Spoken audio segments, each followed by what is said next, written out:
Welcome to Hamburgers and Horror, the home of meat, monsters, and murderous cannibals hoping to chop you up.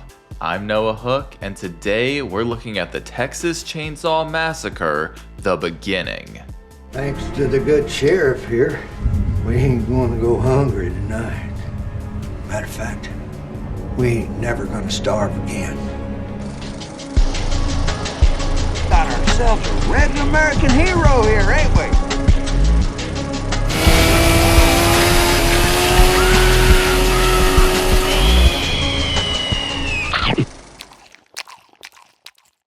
This 2006 prequel takes place 4 years before the events of the 2003 remake, showing us the events that created the chainsaw-wielding, people-eating Hewitt family. The film follows a pair of brothers and their girlfriends on a road trip to see the boys off as they head to the Vietnam War. But their plans change when they cross paths with Sheriff Hewitt and Leatherface, who are just starting to patent their own backwoods brand of terror. After the success of Marcus Nispel's 2003 remake, Platinum Dunes began brainstorming ideas for another installment. They decided that a prequel would allow the most narrative possibilities, hoping that it could answer questions posed in the previous film, and that element is very apparent in the final product. They brought in Sheldon Turner of Up in the Air and The Longest Yard to write the screenplay, and Jonathan Liebesman of Darkness Falls and Wrath of the Titans to direct. Liebesman wasn't certain about taking on the project until he learned it was going to be a prequel. Being a prequel also allowed a lot of the previous villains to return. The film once again stars Andrew Bernarski as Leatherface, Arlie Ermey as Sheriff Hewitt, Terrence Evans as Monty, Marietta Merrick as Luda May, and Kathy Lampkin as the motherfucking tea lady. No sign of the little dirty boy though. This movie's round of victims are played by Jordana Brewster from The Faculty and Fast and the Furious franchise as Final Girl Chrissy, Taylor Handley from Bird Box and the non-horror Jack Frost as Dean, Diora Baird from Wedding Crashers and Hot Tub Time Machine as Bailey, and Matt Bomer from The Nice Guys and Magic Mike as Eric. The film was once again shot in Austin, utilizing a lot of the same sets as the previous film. The director brought on his previous collaborator Lucas Etlin as cinematographer, who shot The Lincoln Lawyer and Maggie. They decided on a desaturated red, white, and blue color theme, representing the decay of the American dream, the nuclear family that's gone off the rails. And the score was once again composed by Platinum Dunes staple Steve Jablonsky. The film had a budget of $16 million and ultimately grossed $51 million at the box office, once again proving to be a financial success. It wasn't as big of a hit with critics or general audiences though, most of who generally just found it to be too mean-spirited and bleak. It currently has a 15 and 53% on Rotten Tomatoes and a 2.6 on Letterboxd, so at best it seems to be considered a mixed bag. Although that 2.6 does make it the 4th highest rated film in this franchise on Letterboxd, so I guess it's got something going for it compared to the others. The Beginning is an entry that I'm not especially passionate about. I think it works fine enough as a prequel, but the biggest issue with a prequel with the same villains is you know all of the bad guys are going to live to the next film. So it's hard to build any genuine suspense because of that, but there is some really gruesome gore in this one, and at the very least we get more Sheriff Hewitt. And after this one, the films start to get a lot worse, so I should at least be grateful for what I'm getting today. But hey, with all of that said, it's probably time we get started. Drop down and give me 10 push-ups, because we're watching the Texas Chainsaw Massacre, The Beginning. The movie opens in 1939 at the slaughterhouse from the previous film, where a woman named Sloane dies giving birth to a deformed baby boy. It's clear the owner wants nothing to do with it, as later that day a scavenger named Luda May finds the newborn while dumpster diving. She brings baby Thomas back to the always badass Hewitt mansion. The opening credits give us little glimpses into Leatherface's childhood, explaining that he has some kind of skin disease and tendencies to self-mutilate. At the age of 9, he began working at the slaughterhouse, where he picked up an interest in skin and saws. Years of industrialization and wartime drafts turned their home into a ghost town, with the slaughterhouse condemned in 1969. The very same owner who threw Bubba in the trash now needs to get his most dedicated employee to vacate the premises, which is easier said than done. An employee named Jess cautiously tells Hewitt to go home, but when he doesn't listen, the fella fucks up and calls him a dumb animal. This pisses the big guy off, but Tommy isn't a full-blown murderer quite yet.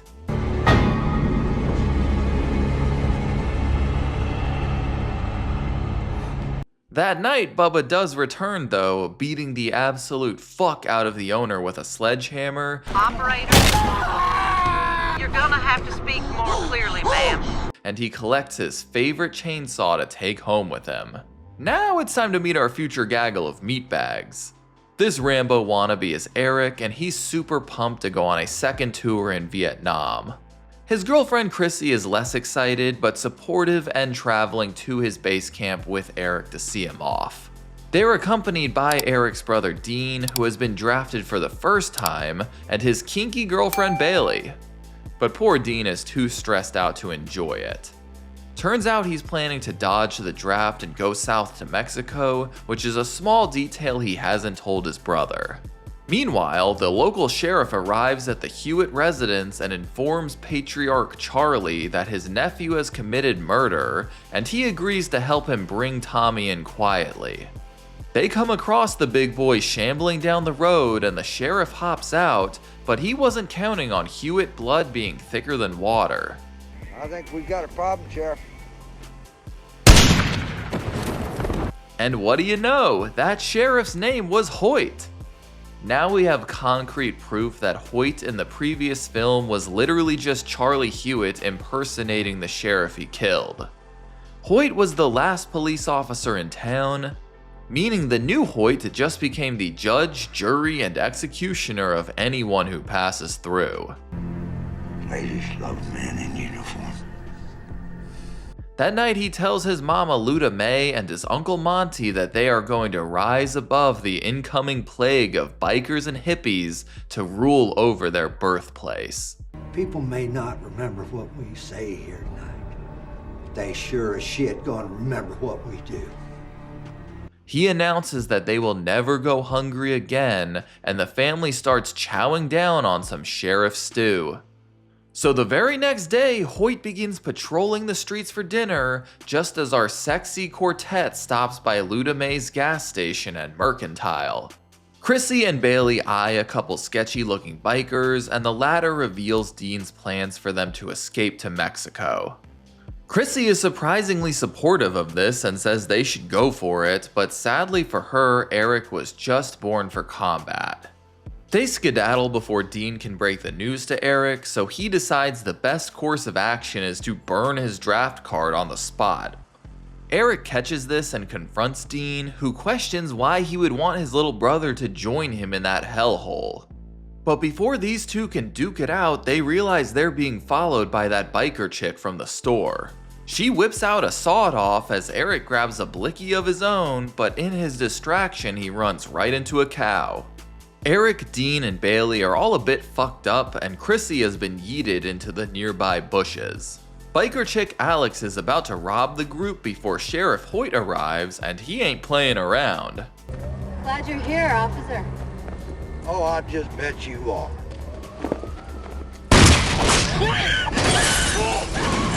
He whacks Eric in the gut and forces the other two out of the truck, indicating to Chrissy that she may be better off hiding. And as if things weren't bad enough, Hewitt finds the burnt up draft card. Eric impersonates his cowardly brother to protect him, and Hewitt loads the trio and dead woman into his car. He also calls up Monty to clear out the wreck. Chrissy's search for Eric's gun is interrupted by Monty, who still has both of his legs. He gets to the gun before she can, and Chrissy finds herself on a one-way trip to the Hewitt House of Horrors. Dean tries his best to play the brave re-enlisting soldier, but something tells me Hewitt isn't buying it. They arrive and get their first glimpse of Tommy as he carries the biker corpse away. Hewitt strings the boys up in a barn and instructs Bubba to carve the woman up just like he would a cow at the slaughterhouse. Chrissy arrives on the Piss Express and watches as Hewitt hoses the boys down, deciding this is a situation she needs backup for. The boys call out to Monty for help, but neither they nor Bailey are gonna get any from him. Eric reveals to his brother that the only reason he re-enlisted was so Dean wouldn't be over there by himself, but their brotherly love is interrupted by some plastic wrap. Hewitt suffocates the draft dodger until Dean reveals the truth, stabbing right into his mouth to cut an air hole.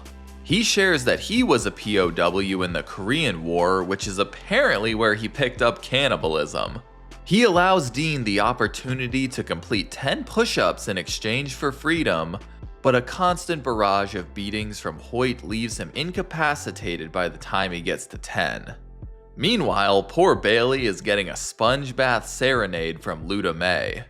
Chrissy makes it to the road and flags down big biker Holden, who's ready to get revenge on the sheriff. What's that? Do my eyes deceive me? Oh my goodness, it's the motherfucking tea lady! I just can't stop eating them little chocolates. They're so good. I'll put coconut in them. Oh, sweet Jesus. Take notes, Bailey, this is good stuff here. Meanwhile, Eric manages to free himself and hides Dean in a pile of junk. Next, he launches an assault on the tea party, using the tea lady to barricade the door before untying Bailey. Hewitt calls Thomas for backup as Bailey starts up Monty's truck, but sadly she gets hooked right on out of there. Eric serves as a distraction while Dean makes a run for it, but the dummy runs right into a bear trap. Eric gets knocked out while distracted, so this whole escape attempt was a massive failure. It's a good thing you didn't go to Vietnam. Something like this might happen. Hewitt just leaves Dean there in the bear trap, but poor Eric gets brought down to Tommy's dungeon. He glimpses what's left of Alex before Bubba bonks him. Chrissy and Holden finally make it back to the house, where she's somehow surprised that the asshole biker is only interested in helping his own girlfriend. She does come across Dean, who's in no shape to go anywhere, so she heads toward the house on her own. Bailey has been tied down to a bed, and while it's left ambiguous as to whether Hewitt assaults her or not, I think we can all agree that it would fit his character to do so. Eric is shackled down to Tommy's workbench as the big guy admires his handsome features, and Chrissy makes it inside through an open window. She solid snakes her way past Luda May, and Holden revolver ocelots his way past Monty. He also gets the jump on Hewitt and has him lead the way to his girl, but he does call out to Tommy as he's slicing through Eric. This allows Chrissy to get downstairs, where she finds Eric opened up like it's dissection day in biology class. He's conscious but can't feel his arms anymore, and they talk about their future kids as she tries to free him. Hewitt leads Holden to Bailey, who of course isn't his girl, but before the biker can shoot him, Tommy emerges from the darkness and attacks. Hewitt holds him down and encourages Tommy to kill him, reminding him of the kids that used to bully him on the playground. Bubba revs up his chainsaw and slices Holden in half, permanently cementing it as his new favorite weapon. Chrissy fails to free Eric and hides under the workbench as Tommy returns, and after taking another look at Eric's face, he decides to give the saw another go. He jams it right into his chest, nearly getting Chrissy beneath him as well. She has to sit there and watch as Tommy peels off Eric's face and scalp, and he crudely sews the pieces together to form a mask. Ladies and gentlemen, I'd finally like to introduce you to Leatherface. Chrissy says farewell to her degloved darling and heads upstairs and manages to make it to the front door, only for Bailey's screams to stop her in her tracks. The family is distracted by Monty's gunshot wound, which Dr. Hewitt medicates with a double dosage of chainsaw leg amputation. Chrissy sneaks around to Bailey as they wrap Monty up like a piece of meat, only for her to reveal that the family has been aware of her presence for a while. Fuck. She wakes up tied to the table as Luda May prepares biker stew. Y'all know what this means, it's time for a TCM dinner scene. The whole gang's here, Chrissy, Dean, Bailey, Hoyt, Luda May, Monty minus his legs, and Leatherface. Chrissy interrupts Hoyt's grace to throw an incest joke their way. You guys fuck all your cousins or just the ones you find attractive? At which point the sheriff declares this as divine intervention and punishment for her sins. He reveals that he's removed all of Bailey's teeth before having Leatherface slice her throat. Next, Leatherface grabs Chrissy to take her downstairs, but she manages to grab a knife on the way out. She plunges it into his back and makes a run for it, knocking the Texas Chainsaw window jump off her bucket list. Leatherface chases her into the woods, and Dean finally decides to rejoin the plot. He gets the jump on Hoyt and beats his head into the floor a bunch of times, knocking out quite a few teeth. But we obviously know this isn't the end for the sheriff. Chrissy, of course, ends up at the slaughterhouse where the dead owner is still pretty fresh. The chase leads to some giant bins of blood that she hides in, and she gets the jump on him to start an all-out slaughterhouse brawl. Dean joins in and knocks Leather down, but sadly this young Bubba is quick on his feet and retaliates with a chainsaw through his back. Kind of crazy it took this many movies to get a kill quite like this one. The chase continues downstairs and outside, where Chrissy manages to get into the owner's car and flee. She turns onto the highway and seemingly out of this nightmare as she sees police lights in the distance. But she comes up just a bit short as Leatherface pops up in the back seat and impales her with his chainsaw. Damn, that fucking sucks. But what did you expect? It's a prequel. Also, this somehow perfectly aligns the car to take out the cops as well. Our homeboy John Larroquette pops in for an outro speech as Leatherface walks home into the darkness. We learn that from 1969 to 1973, the Hewitts murdered a total of 33 people in a horrifying series of crimes, which we've now seen the beginning and end of. The Texas Chainsaw Massacre. And that's TCM The Beginning. Overall, I'd say this one is fine. I don't love it, I don't hate it. It's really a film I only watch if I'm doing a proper binge of the franchise like this. But it's also not a film I shudder at the mere thought of having to watch like I do the next three films. At the very least, it's competently made, has likable characters, and it retains some of the gritty magic from the remake. I do miss the artistic flourishes of Marcus Nispel and Daniel Pearl's cinematography, but to be fair, this is still one of the better looking TCM films.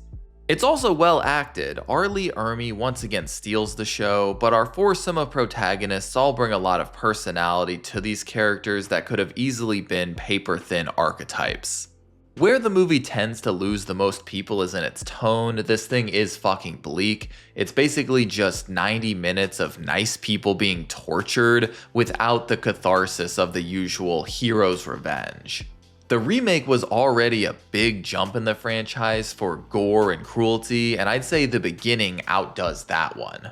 But the series has almost always been somewhat fun as well. It's always kind of been centered around terrorizing women, but I'd say the direction they went with Bailey is just too fucked up to have any kind of fun with. But aside from Bailey, I don't find myself bothered by most of the torture sequences. Dean's push-up beating feels very in character for Hoyt, and the addition of his military background adds to his mad with power persona.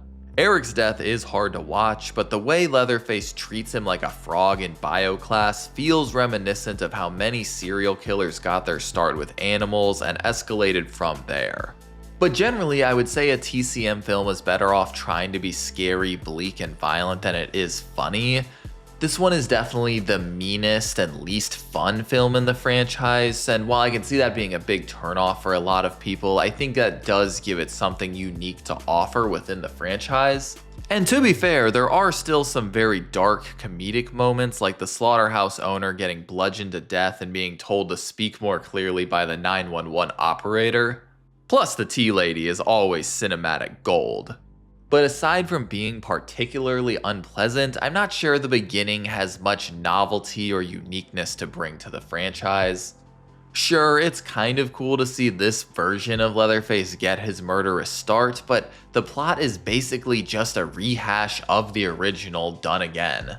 It's a lot of the same characters in the same locations with the same things taking place with the exact same tone. Although I will say, if you watch them in reverse order, this one does work really well as a setup for the remake. All in all, the Texas Chainsaw Massacre: The Beginning serves as a pretty solid prequel to the remake, and in the grand scheme of this franchise, I would say it's one of the better films. It's a bleak, torturous, sepia-toned nightmare that pulls zero punches all the way through. You could watch it on its own without issue, but I still think it requires a viewing of the remake for a lot of this film's moments to have any impact or importance. But either way, you are guaranteed to get some of the absolute most violent and cruel kills to ever come out of a big name studio's production. It's very much a product of its time, coming out right in the heat of the torture porn subgenre that its predecessor helped establish. It's fast, mean, pretty scary, and occasionally sloppy with its cuts, but largely an effective slasher film. I could understand if it's one of your favorites or least favorites in the franchise, simply depending on what you look for in a Texas Chainsaw film. Well, that's about it. What do y'all think of The Beginning though? Is it one of your favorites, least favorites? Do you hate it? Let me know down below. I'd be happy to talk about it. Soon we'll be checking out Texas Chainsaw 3D, God help us all, but first we're gonna check out a patron request. We'll actually be staying on the cannibalism train, so be sure to join me in 2 weeks as we check out Ravenous. Well, that's about it. Thank you all so much for joining me, and an extra thank you to my patrons. As always, I'm Noah Hook, and thanks for watching Hamburgers and Horror. Stay safe out there. Thanks for watching my review of TCM: The Beginning. If you enjoyed this video, be sure to like and subscribe so you can keep up with all my horror reviews. And if you want to help support the channel further, you should check out my Patreon account. You'll be able to vote for future movies and franchises I cover on the channel. Thanks y'all.